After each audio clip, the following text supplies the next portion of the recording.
In future mathematics courses, especially things like BC Calc, we're going to want to rewrite functions such as logs or polynomials, sine functions as infinite series.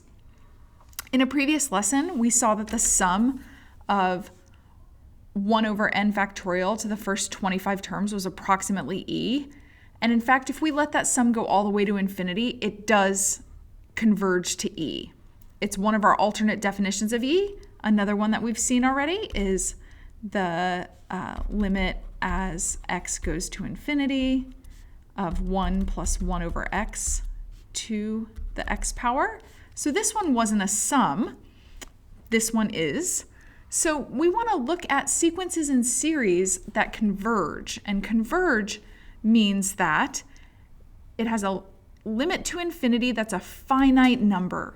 So the limit can't be infinity to converge. It has to be a finite real number. When it doesn't have a limit, then we say it diverges. So let's look at some examples of this.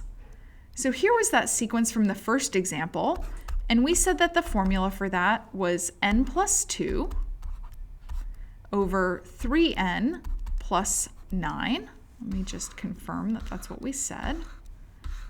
So we had n plus 2 over 3n plus 9. All right, so this goes back to our examination of rational functions. If I think about plotting this graph, well, I know that it would have a vertical asymptote at n equals -3. Well, I don't care about that vertical asymptote at n equals -3 because I know that n is going to be greater than or equal to 1. It's going to have a horizontal asymptote. Well, let's think about this. We have the same power top bottom. So our horizontal asymptote is going to be that t sub n is equal to 1/3, my ratio of coefficients. That tells me that as n goes to infinity, the limit of t sub n is 1/3. Therefore, t sub n converges. Looking at this second sequence, we said that that one was n squared over n squared plus 1. And now for this one, we can again do the same thing. I have same power top bottom. So my limit as n goes to infinity of t sub n is going to be 1. And notice I can already start to see that.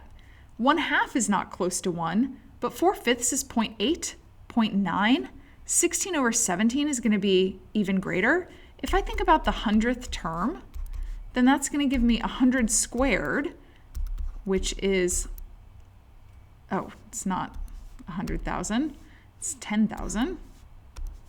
So 100 squared is 10,000 over 10,001. That is really, really close to 1. So this sequence, again, converges. When you get down into your problem set, not all of them are going to converge. So you're going to have to remember how you find your horizontal asymptotes. And if there's no horizontal asymptote, then maybe we have a slant asymptote or something like that that would diverge because the limit would go to infinity.